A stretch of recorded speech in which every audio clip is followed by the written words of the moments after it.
Sans transition. François, aujourd'hui, tu vas nous parler d'un message d'espoir. Oui, un homme vient de prouver qu'on pouvait avoir un bac littéraire, souffrir d'un handicap, être moqué par tous ses petits camarades toute sa vie et quand même finir Premier ministre. Bah putain, qui aurait cru que François Bayrou pourrait, en une journée, redonner du crédit aux enseignants et aux orthophonistes. Oui, quand tu parles de handicap pour François Bayrou, tu fais référence au fait qu'il soit bègue un peu, non? Oui, parce qu'aujourd'hui, être centriste n'est plus considéré comme un handicap quand tu veux faire de la politique. C'est vrai que pour son discours d'investiture, il a préféré se comparer à un autre roi, Henri IV. Hein. Ouais, alors qu'on devrait quand même le surnommer Henri Claque, plutôt.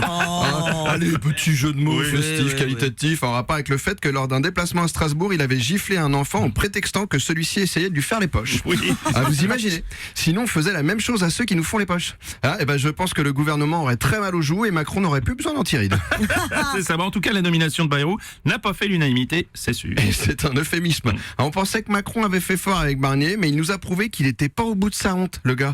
Là, il a carrément choisi un candidat dont le parti avait eu 0 voix aux législatives. Plus rien à branler de notre avis. C'est ça. Alors, Bayrou, c'est même plus la revanche du gars qui était toujours choisi en dernier dans la cour de récré pour jouer. Non, cette fois, Macron, il est carrément allé chercher le vacataire qui était en charge du ménage en salle des classes. Alors bon, on va pas gagner le match, mais au moins Matignon sera nickel pour recevoir des dictateurs. Des chefs d'État sous immunité. Putain, je confonds toujours les deux.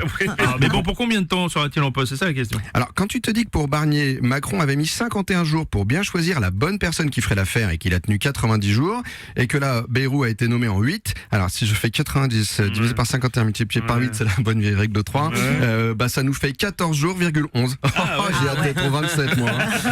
Alors, surtout que là, dès sa première allocution pour Mayotte, il nous a fait un petit bug en disparaissant sans explication après avoir dit qu'il laissait Retailleau répondre à sa place.